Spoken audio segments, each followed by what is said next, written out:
நான் கடந்த 3 ஆண்டுகளாகவே ஒரு செய்தியை சொல்லிக் கொண்டுள்ளேன். 2026 வாக்கில் யூதன் வீழ்வான், தமிழர் எழுவர் என்பதுதான் அந்த செய்தி. இதை நான் எண்ணிச் சொன்னதல்ல, உள்ளுணர்வாக உணர்ந்து சொன்னது. நான் சொன்னபடி யூதனின் வீழ்ச்சி 6 மாதங்களுக்கு முன்பே தொடங்கிவிட்டது. ஈரானின் மீது எப்போது இஸ்ரேல் தாக்குதல் நடத்தியதோ அன்றே இஸ்ரேலின் வீழ்ச்சி தொடங்கிவிட்டது. ஈரான் என்பதற்கு லேண்ட் ஆஃப் ஆரியன்ஸ், அதாவது ஆரியர்களின் நாடு என்று பொருள் சொல்லப்பட்டாலும் அது தவறாக கொள்ளப்படும் பொருள்தான். ஈர் என்றால் 2 என்று பொருள். ஆண் என்பது ஆணை குறிக்கும் சொல்தான். எனவே ஈரான் என்பதற்கு 2 ஆண் என்பதே சரியான பொருள். இந்த 2 ஆண்கள் யார்? இலங்கேஸ்வரரான ராவணரும் அவரது மகனான இந்திரனும் தான் அந்த 2 ஆண்கள். ராவண இந்திரரின் ஆட்சி அன்றைய பெர்சியா வரை பரவி இருந்தது. அப்படி தொடங்கி உருவானதுதான் ஈரானின் தற்போதைய பெயர். ஈரானை குறிக்கும் ராவண இந்திரரின் எதிரி யார்? அது ராமன் தானே. ராமன் ஒரு யூதன். அவனை குறிக்கும் நாடுதான் இஸ்ரேல். ஆக ஈரானும் இஸ்ரேலும் ஜென்மப்பகையோடு இருப்பது வரலாற்றின் தொடர்ச்சிதானே ஒழிய புதிய யதார்த்தமல்ல. அன்று கசாரிய ராமன் ராவண இந்திரரின் சாதனைகளை கேள்விப்பட்டு பொறாமை கொண்டு அத்தனை 1000 மைல்கள் கடந்து வந்து ராவண இந்திரரை வம்பிற்கிழுத்து போரிட்டு தோற்று மாண்டது போலத்தான் இன்றும் பல 1000 மைல்களை கடந்து வந்து ஈரானை வம்பிற்கிழுத்து ஆப்பை பிடுங்கிய குரங்கு போல அவதிப்பட்டு கொண்டுள்ளது யூதனின் இஸ்ரேல். யூதர்களையும் இஸ்ரேலையும் இன்று உலகமே வெறுக்கிறது. உலகின் மீது இஸ்ரேல் தொடுத்த பயோவார்தான் கொரோனா நோய். கொரோனா என்பது தானாக உருவானதல்ல, அது ஒரு மேன்மேட் டிசாஸ்டர். யூதர்களின் வேதாகமங்கள் சொன்ன 7 இயர் ட்ரைபுலேஷன் பீரியட் எனும் 7 வருட கஷ்டகாலம் தொடங்கியது கொரோனா தொடங்கிய 2019 தான். அந்த 7 வருட கஷ்டகாலம் 2025 முடிகிறது. எனவே 2026 தொடக்கம் தமிழருக்கும் உலகுக்கும் நல்ல காலம்தான். கலியுகத்தின் அங்கமாக கடந்த 700 ஆண்டுகளாக வித்யாரண்யன் எனும் உடுப்பி சங்கராச்சாரியின் திட்டப்படி தமிழர்களாகிய நாம் சொந்த மண்ணிலேயே இன்று வரை அடிமைகளாக வாழ்ந்து கொண்டுள்ளோம். நம்மை அடிமைப்படுத்தி ஆள்பவர்கள் தெலுங்கர்களே. தெலுங்கரை தமிழகத்தின் மீது ஏவியவன் வித்யாரண்யன் என்ற உடுப்பி யூதன்தானே. தெலுங்கர்கள் தமது உண்மை அடையாளத்தை மறைத்து திராவிடம் என்ற ஏமாற்று அடையாளத்தில்தான் தமிழரை ஆள்கின்றனர். இதற்கு திட்டம் வகுத்து கொடுத்தவன்தான் யூதன். 2026 தேர்தலில் இந்த உண்மைகளை வெளிப்படுத்தி 5ஆம் யுக கட்சி களம் காண இருக்கிறது. வருகின்ற தேர்தலில் திராவிடம் படு தோல்வியை சந்திக்கும் என்பதில் ஐயமில்லை. அந்த தோல்வியை தெலுங்கருக்கு பரிசாக வழங்க இருக்கும் கட்சி 5ஆம் யுக கட்சிதான். தமிழகத்தில் திராவிடம் என்ற பித்தலாட்ட கோட்பாடு அழித்தொழிக்கப்படும். இப்போது 5ஆம் யுக கட்சிக்கு அந்த பெயர் சூட்டப்பட்ட காரணத்தை விளக்குவோம். யுக கோட்பாட்டை சொன்னவர் கிருஷ்ணர்தான். மனிதன் கடந்து வந்த கால வரலாற்றின் அடிப்படையில்தான் கிருஷ்ணரின் யுக கோட்பாடு உருவானது. மனிதன் ஆதியில் வாழ்ந்தது மலையில்தான். அந்த காலத்தை குறிப்பதுதான் கிருத யுகம். இங்கு கிரி என்பதற்கு மலை என்றுதான் பொருள். சிவன் ஒரு மலைமாந்தன் என்பதால் கிருத யுகம் என்பது சிவன் வாழ்ந்த காலத்தையும் குறிக்கும்.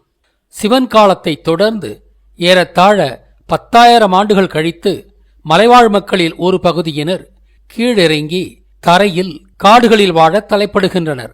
அந்த காலம்தான் திரேத யுகத்தின் தொடக்கம். தரைதம் என்பதுதான் திரேதம் என்று மருவியுள்ளது. திரேத யுகத்தில் மக்கள் தரையில் மேய்ச்சல் சமூகமாக வாழ்ந்தார்கள்.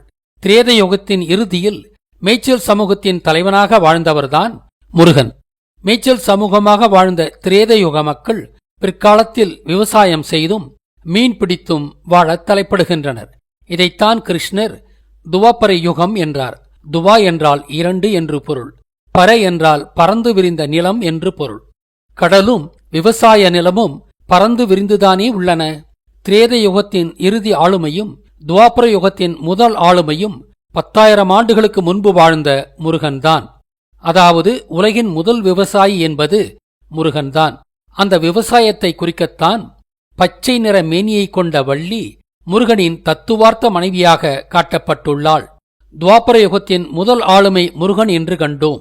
துவாபர யுகத்தின் கடைசி ஆளுமை என்பது யுக கோட்பாட்டை முன்மொழிந்த கிருஷ்ணர்தான். தனது காலத்திற்குப் பிறகு கலியுகம் முகிழும் என்றும் அது 5000 ஆண்டுகள் நீடிக்கும் என்றும் சொன்னவர் கிருஷ்ணர்தான். கசாரிலிருந்து வந்த சகுனியின் பெயரால் அவனின் தெய்வமான காளியை கொண்டு கலியுகத்திற்கு பெயரிட்டார் கிருஷ்ணர். ஆக கலியுகம் என்பது மனிதரின் கஷ்டகாலத்தை தான் குறிக்கும். கலியுகத்தை தொடர்ந்து வருவது சத்தியயுகம் என்றும் அது 10,000 ஆண்டுகள் நீடிக்கும் என்றும் சொன்னவரும் கிருஷ்ணர்தான். யுக கோட்பாடு சொன்ன மகாபாரத கிருஷ்ணன் 5000 ஆண்டுகளுக்கு முன்பு வாழ்ந்தவர் என்பதாலும் தனது நிர்வாணத்தை தொடர்ந்து கலியுகம் பிறக்கும் என்று முன்கூறியதைக் கொண்டும் 4ஆம் யுகமான கலியுகம் முடிந்து தற்போது 5ஆம் யுகமான சத்தியயுகமும் பிறந்துவிட்டது. 2012 இறுதியில்தான் மாயன் காலண்டரும் முடிந்தது. மாயன் காலண்டரும் முடிந்தது, சத்தியயுகமும் முகிழ்ந்தது. அப்போதுதான் 4G இன்டர்நெட் தொழில்நுட்பமும் முகிழ்ந்தது. அதன் பிறகே பல ஆழமான உண்மைகள் வெளிப்பட்டுக் கொண்டுள்ளன. எனவே சத்தியயுகம் பிறந்தது 4G இன்டர்நெட் முகிழ்ந்ததைக் கொண்டும் உறுதியாகிவிட்டது. 2012 இறுதியில் சத்தியயுகம் முகிழ்ந்தது என்று கண்டோம். 2013ஆம் ஆண்டு பொங்கலின் போதுதான் சத்தியயுகத்தின் ஆன்மீகமான முருகனின் சமணம் எனும் ஆசீவகமும் மீட்டெடுக்கப்பட்டு வெளியிடப்பட்டது. அது நான் திட்டமிட்டதல்ல, யதார்த்தமாக நிகழ்ந்த அற்புதம். அதையடுத்து 2020 சமணால் அன்று ராவண இந்திரரை குறிக்கும் ராசி யுகமான மீன யுகமும் முகிழ்ந்துள்ளது. எனவே யூதரை தவிர்த்த உலக மக்களுக்கு இனி நல்ல காலம்தான். வேதாகமங்கள் சொன்ன 7 வருட கஷ்டகாலமும் 2025உடன் முடிவதால் 2026 தொடக்கம் உலகிற்கு நல்ல காலம்தான். 2026இல் தேர்தலும் வருவதால் அப்போது 700 ஆண்டுகளுக்கப்புறம் முதலாக தமிழகத்தில் தமிழராட்சி ஏற்படவும் வாய்ப்புள்ளது. எனவே 2026 தேர்தலில் தமிழர் கட்சி பங்கேற்று வென்று தமிழராட்சி ஏற்படுத்துவதின் மூலம் வந்தேரி தெலுங்கர்களிடமிருந்து தமிழர்கள் விடுதலை பெறுவார்கள். அந்த விடுதலைதான் தமிழர்கள் ஆவலோடு எதிர்பார்த்திருக்கும் மாபெரும் விடுதலை. அந்த விடுதலையை தொடர்ந்துதான் தமிழர்கள் பொருளாதாரம், ஆன்மீகம், தொழில்நுட்பம் போன்ற அனைத்து துறைகளிலும் முன்னேற முடியும். மத்தியில் ஆளும் பிராமணனும் மாநிலத்தில் ஆளும் தெலுங்கனும் தான் தமிழரின் முன்னேற்றத்திற்கு தடையாக உள்ளனர். ஒட்டுமொத்த இந்தியாவின் வளர்ச்சிக்கும் கூட பிராமணன் தடையாக உள்ளான். அதை நிறுவ ஒரு சான்று கொடுக்கின்றேன். இந்தியா கடந்த 70 வருடங்களாக ஏரோஸ்பேஸ் இன்ஜினியரிங் சார்ந்த ஆராய்ச்சி துறைகளை நடத்தி வருகிறது. ஆனால் இன்று வரை போயிங் போன்ற ஒரு பேசஞ்சர் ஏர்கிராப்டை வடிவமைக்க வக்கில்லாத நாடாக இந்தியா உள்ளது. அதேவேளை பதவிக்கு வந்த 3 ஆண்டுகளில் ஆப்பிரிக்காவின் குட்டி நாடுகளில் ஒன்றான புர்கினாபாசோவின் பிரசிடென்ட் இப்ராஹிம் த்ரவோரே போயிங் போன்ற பேசஞ்சர் ஏர்கிராப்டை சொந்த தொழில்நுட்பத்தின் மூலமே உருவாக்கி இருக்கின்றார். இதைத்தான் சாதனை என்று சொல்ல வேண்டும். அடுத்து சீனா, ஜப்பான், கொரியா போன்ற நாடுகள் அடைந்த வளர்ச்சியை இந்தியாவால் ஏன் அடைய முடியவில்லை? இதற்கு காரணம் இங்குள்ள பிராமணன்தான். இந்தியா பிராமணனின் கட்டுப்பாட்டில் உள்ள நாடுதான். மத்தியில் கூட்டாட்சி, மாநிலங்களில் முழுமையான தன்னாட்சி என்ற அரசியல் அமைப்புதான் பிராமண தலையீடு இல்லாத ஆட்சியையும் வளர்ச்சியையும் இந்திய மாநிலங்கள் காண வழிவிடும். அம்பேத்கர் என்ற தாழ்த்தப்பட்ட மாணவரை வெளிநாட்டிற்கு அனுப்பி சட்டம் படிக்க வைத்து அவர் திரும்பி வந்ததும் அவருக்கு சவிதா என்ற பிராமண பெண்ணை திருமணம் செய்து வைத்து அந்த அம்பேத்கரை கொண்டுதான் இந்தியாவின் அரசமைப்பு சட்டத்தை உருவாக்கினர் பிராமணர். எனவே இந்திய அரசமைப்பு சட்டம் பிராமணனின் வசதிக்காக ஏற்படுத்தப்பட்டதுதான். அது இந்திய மக்களின் நலனை முன்னிறுத்தி உருவாக்கப்பட்டதல்ல. அம்பேத்கர் என்ற பெயர் கூட பரசுராமனை குறிக்கும் பெயர்தான். அதனால்தான் பரசுராமன் எனும் நைக்கோலஸ் இறந்த நாளான டிசம்பர் 6ஆம் தேதியில் அம்பேத்கரும் கொல்லப்பட்டார். பரசுராமனை குறிக்கும்படி 3 கோபுரங்களைக் கொண்டிருந்த பாபர் மசூதி இடிக்கப்பட்ட நாளும் டிசம்பர் 6 தான். பரசுராமன் தமிழகத்தை ஆண்டு கெடுத்தவன் என்பதாலும் அவன் அழிவின் சின்னம் என்பதாலும் தான் அம்பேத்கரை கொண்டு பிராமணன் இந்தியாவின் அரசமைப்பு சட்டத்தை இயற்றினான். பிராமண சதியின் ஆழம் புரிகிறதா? இந்தியா வளரக்கூடாது என்பது பிராமணனின் ரகசிய கோட்பாடு. அமெரிக்கா மற்றும் இஸ்ரேலின் கன்சியூமர் ஸ்டேட்டாகத்தான் இந்தியா இருக்க வேண்டும் என்பது பிராமணனின் நிலையான திட்டம். யூதனை பொறுத்த மட்டில் உலகில் 2 இனங்கள்தான் உள்ளன. ஒன்று யூத இனம், இன்னொன்று தமிழினம். உலகின் யூதரல்லாத இனங்கள் அனைத்தையும் யூதன் தமிழராகத்தான் பார்க்கிறான். அதனால்தான் இராமாயணத்தை குறிக்கும் 1ஆம் உலகப் போரையும் மகாபாரதத்தை குறிக்கும் 2ஆம் உலகப் போரையும் ஐரோப்பாவை மையமாக கொண்டு நிகழ்த்தினான் யூதன். தமிழ் இனம் உலகின் மூத்த இனம் என்பது யூதனுக்கு தெரியும். யூதரின் சதிகளை உணர்ந்துள்ள நமக்கு இந்தியாவில் பிராமண தலையீடு இல்லாத அரசியலை உருவாக்க வேண்டிய தேவை உள்ளது. அந்த பிராமண தலையீடு இல்லாத அரசியலுக்கான போராட்டத்தை தொடங்கி வைக்கும் தகுதி தமிழ்நாட்டிற்கே உள்ளது. ஆனால் அந்தோ பாவம், தமிழ்நாட்டை ஆள்பவர்கள் தமிழரல்ல, தெலுங்கர். தமிழகத்தில் தெலுங்கரை வீழ்த்தினால் மட்டுமே இங்கு நாம் எதையும் சாதிக்க முடியும். எனவே திராவிடம் எனும் தெலுங்கு சக்தியை வீழ்த்துவதால் தமிழருக்கு மட்டும் நன்மை விளையாது, ஒட்டுமொத்த இந்தியாவிற்குமே நன்மை விளையும்.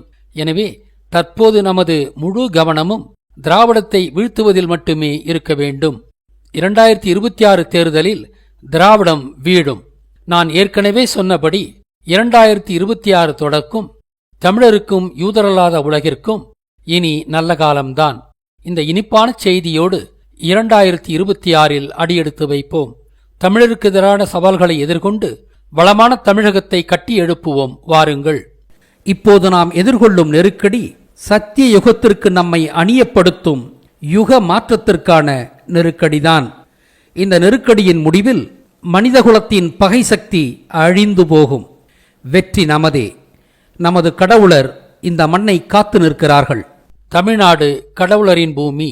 தத்துவங்களும் ஆன்மீகமும் தழைத்த தமிழ்நாடுதான் உலகிற்கு வழிகாட்டும் நிலம் என்பதை தமிழகத்தின் கிழக்கு திசையின் மனித முகத் தோற்றம் வெளிப்படுத்துகிறது. இது இயற்கை உலகிற்குச் சொல்லும் அரிய செய்தி. எல்லோருக்கும் இனிய புத்தாண்டு வாழ்த்துக்கள்.